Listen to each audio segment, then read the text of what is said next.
let's start class. This will be our last class before the exam. Okay, so Thursday is a fall break. Then next Tuesday we will do a review. So I already put on the eCampus is practice question 1. You're gonna have to read and do these. This is exactly what's gonna be in the exam. The bacteria pathogen on the top, the case study, then you go ahead to figure out which one is which. We'll go over these, okay? Practice 1, practice 2. We'll talk about these one by one. And then we also had a practice. Okay, so I think I just turned it on. Let's read back. Go back. So that's just to let you know, let you guys know. Those are the things we will go over.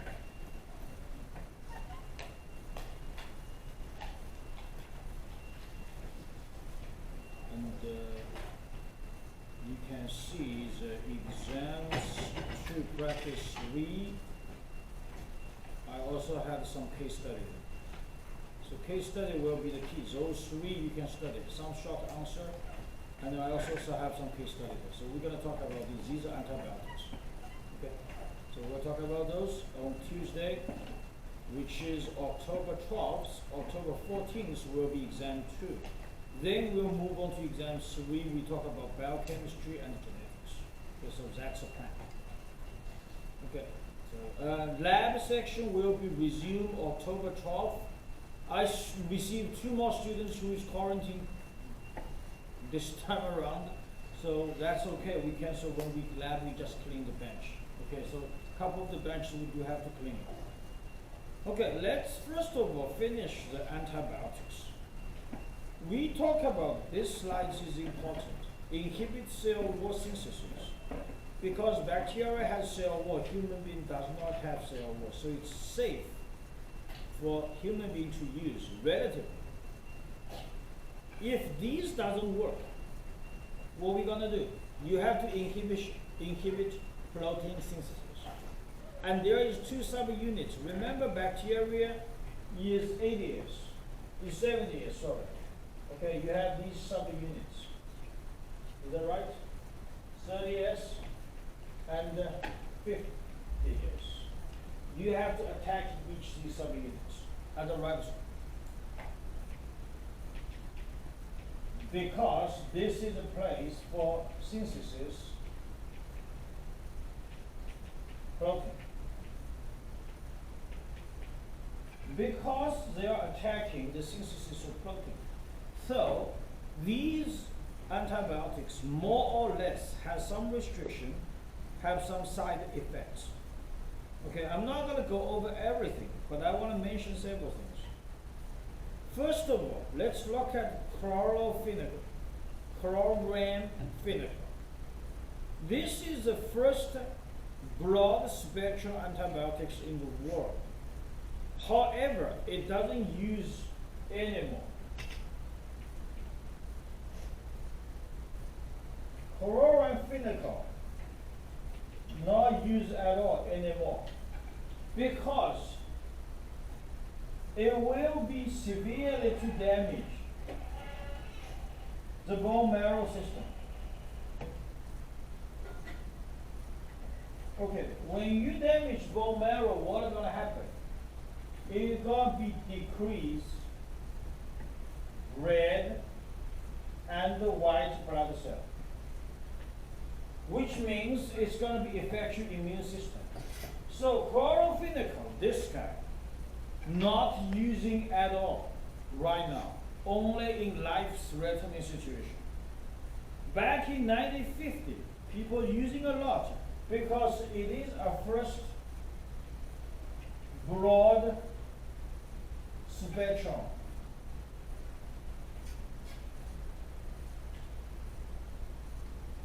Which means they can affect both gram-positive and gram-negative bacteria. That one not using anymore. Tetracycline. This one currently, most of the time, using in veterinary science, not in human being too much. What's a bad thing for that, tetracycline?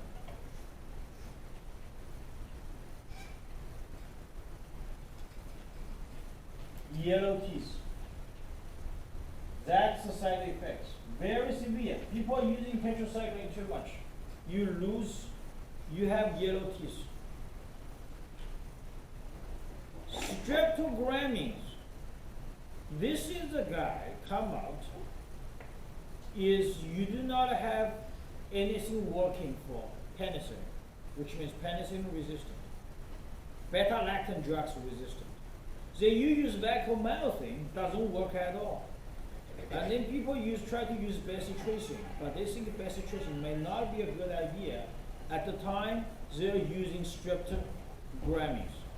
So streptogramming,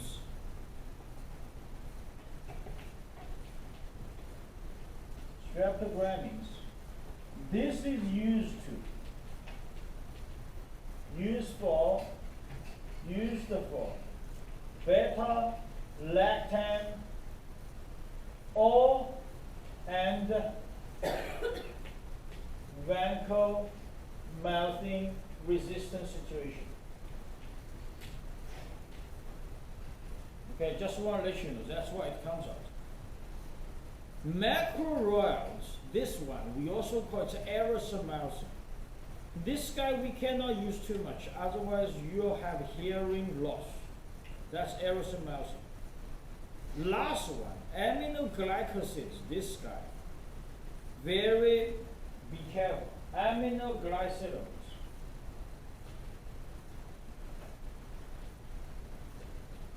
This is not effective for anaerobic bacteria. Why? Because this guy, you need going through active transport into the cell membrane, cell wall system. This rely on ATP, need aerobic metabolic process. So that's why for anaerobic bacteria, we cannot using aminoglycosides. Okay, there are some restrictions, just want to let you know. So these are just give you a couple of examples. So we attacking cell wall, we attacking protein. Now we're gonna attacking nucleic acids. And I want to let you know, this is the least effective if you're attacking nucleic acids. Why? We will learn later on. We have a DNA replication, transcription, translation. There are still so many mutations will generate. For bacteria, there are so many alternative pathways to combat the mutations. So if any of the antibiotics which is attacking nucleic acids is least effective, because bacteria have all those backup plans to combat it. So what they do, give you some example. Fluoroquinolones target the topoisomerase. That is also we want to maintain the negative supercoil of the closed circle DNA. RNA polymerase, we try to stop transcription. So we have one called rifampicin. Another one we use a lot in the lab is natric acid. Those ones only for, and here understand, if you attack nucleic acids, this is least effective. Because bacteria has backup plan. Number two, when we talk about rifampicin, or we talk about natric acids, and some others, this is used for make lab antibiotic resistant bacteria as a marker. Not really for medical use. What that means, I have a beef sample. Okay, I want to do a research for decontamination of E. coli 0157H7. So we inoculated, we add them. Let's say I spray lactic acids, for example, to see how lactic acid can kill E. coli 0157H7. But you know the beef surface, sometimes there is the E. coli 0157H7, sometimes there is other E. coli. How do you know the E. coli 0157H7 is the one you added there? We make E. coli 0157H7 become rifampicin resistant in the lab. So these type of antibiotics is only using for lab as a marker. Once we make E. coli 0157H7 rifampicin resistant or lactic acid resistant, then we inoculate on the beef surface. We know that's a bacteria we are inoculating, not a bacteria coming from natural background or coming from elsewhere. So it's kind of like a marker. We know the one we put in. Okay, how we do that? Most of the time, we add the media, let's say TSA, with rifampicin, with RIF. Then we pour E. coli 0157 solution there. And then you will see some of these colony will naturally RIF resistant, because this is caused by point mutation.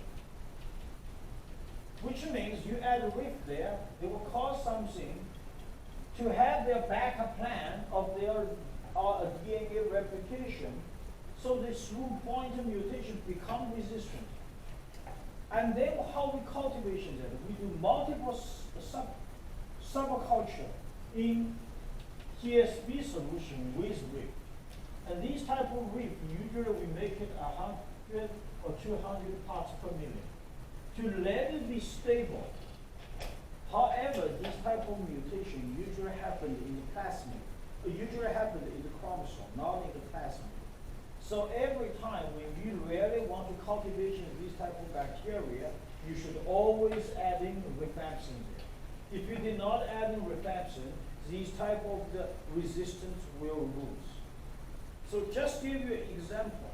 If antibiotics for attacking nucleic acids is least effective from medical standpoint, that is only using for the lab, because we want to know that is a bacteria we added. So it's like a marker. Okay, so just give an example. Inhibition of metabolic pathway. This one we will mention again, just very briefly. So you know that the bacteria has to synthesize some of the amino acids, and the amino acids rely on the precursor, which is folic acids, and the folic acids coming from a bacteria generate beta-aminobenzoic acids. However, we had a sulfur drug, and the sulfur drug structure and the beta-aminobenzoic acid looks exactly the same. So they're going through competitive inhibition. Instead of the beta-aminobenzoic acids attracted the enzyme, the sulfur made the sulfur drug attracted the enzyme, so the process is stopped. Okay, so that's why they inhibit the metabolic pathway. Just to give you an example, we'll talk detail in the examination 3. So in other words, said very easy, originally should be beta-aminobenzoic acids combined with enzyme 1. Right now, because sulfur drug and the PABA is a structure very similar, so instead of PABA attracting enzyme 1, the sulfur drugs attracting enzyme 1. So this process is stopped because you're not going to generate the precursor 2. Therefore, you're not going to synthesize folic acids. And the folic acid is important. If they do not generate folic acid, some of the bacteria will die because they cannot generate the folic acid by taking from the food. They have to generate it by themselves. Okay? So just want to give you something. Last one, inhibition of cell membrane integrity. Some of the bacteria, antibiotics, will alter membrane permeability, which means cause the leakage of cell contents. For example, polymethylene. What is the major components we talk about polymethylene? You all have some of itching sometimes on the skin surface, is that right? Then you go to CVS, you buy one box of alminate. Sometimes the itching could be reduced or released. The major components is polymethylene.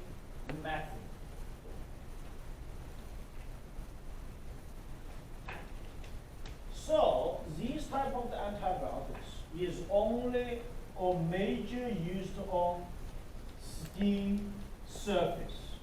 You can orally take it. Okay, this is the one you can get from CVS. That's some example. If they cause leakage of cell contents, you can use it on the skin surfaces. Not oral intake, not for injection. A good example, alminate. Okay. This is the one which is give you a conclusion. We all talk so far, the antibiotics, what are they targeting? What are the examples they are targeting? So, for example, we mentioned beta-lactam drugs, penicillin, attacking cell wall, vancomycin, bacitracin, this is we mentioned a lot. Nucleic acid synthesis, we said it's least effective, major for lab markers, bacterial markers. So the fat thing is right there. Cell membrane integrity, if you want to cause a cell leakage, polymethylene, that is for skin surface, used it. Metabolic pathway disruption usually is from sulfur drug. And these protein synthesis, a majority of these, we just mentioned briefly, they will cause severe side effects, especially chlorophynical. This one we don't use anymore because it will be severely damage the immune system. And others, more or less, will cause side effects, including hearing loss, including yellow teeth. Okay, some of these you should know. This is just giving you a conclusion. Okay, so we'll end up right here. For the lecture 4, talk about antibiotics. Then we left the last one we haven't mentioned, is from broad-based, from a wide or broad-based, we talk about how we control bacteria. So we're going to have this exam 2, lecture 5, talk about microbial control. And I do want to mention some of the concepts. And I also want to say something a little bit of detail related to the COVID-19 currently, some of the knowledge and you should know. Okay, and for clarification or make some knowledge you more clearly and understandable. Typically right now we are talking about sanitation, we're talking about washing hands, all those things a lot. So some of the concepts I want you guys to understand well. First of all, we already mentioned what means cytol? Kill bacteria. What means static? Inhibit bacterial growth. What means kill bacteria? The bacteria will be not existing anymore. What means inhibit bacteria? The bacteria is there. The only thing is that the lag phase time is extended. So eventually it will grow. How do we differentiate that? If you still remember the growth curve. Okay, time, and this is a number. Lag phase, log, stationary, and death phase. We mentioned it before, just want to refresh it. What means curing? This curve means Q. What means inhibit?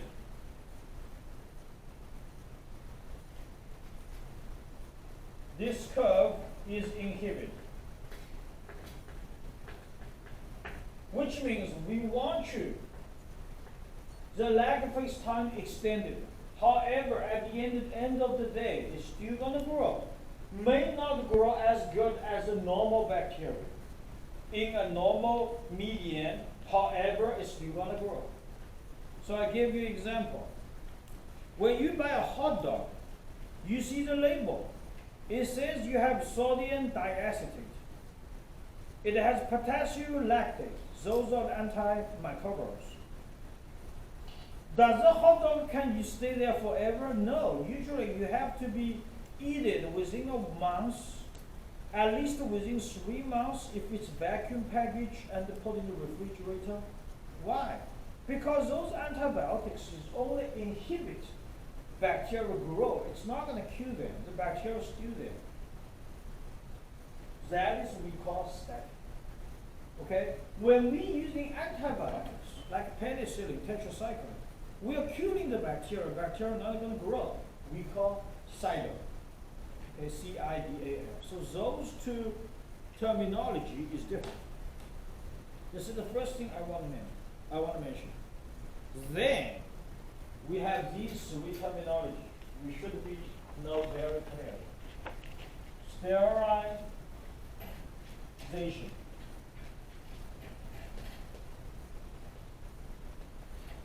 Disinfection and sanitizing.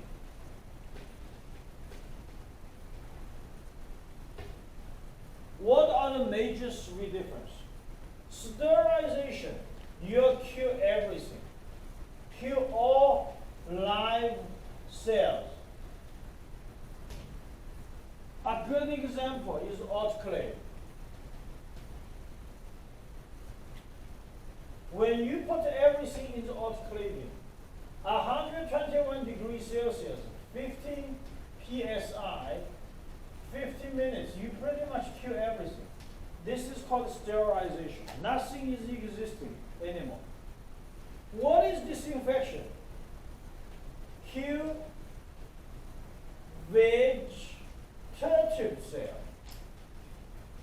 Disinfection may not work for endoscope, may not effective for endoscope.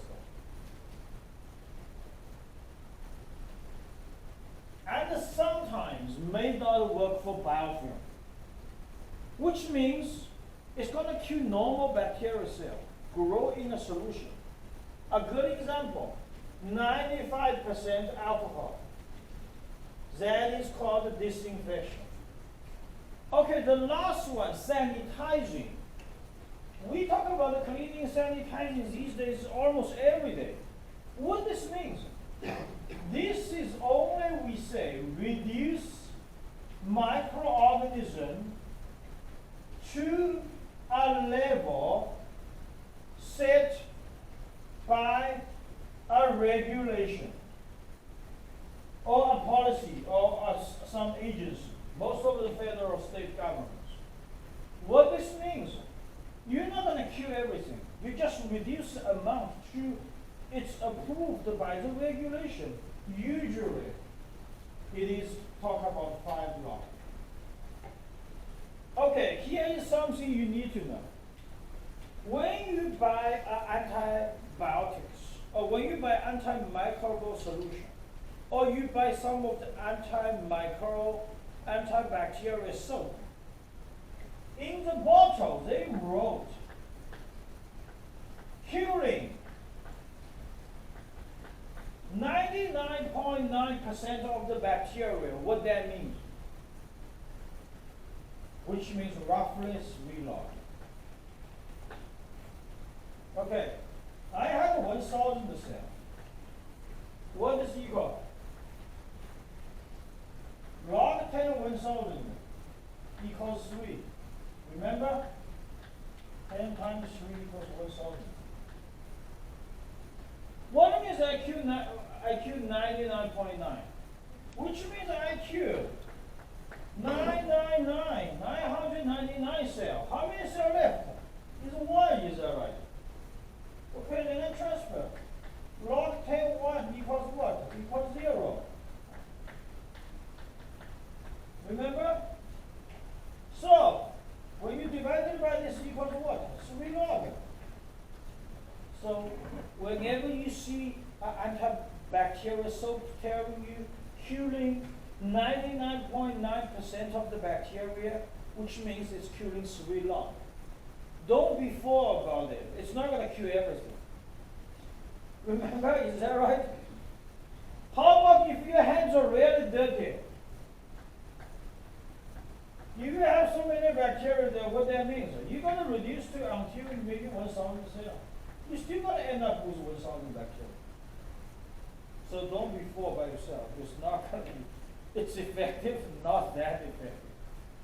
When you see the label says, kill 99.99% of bacteria, what that means?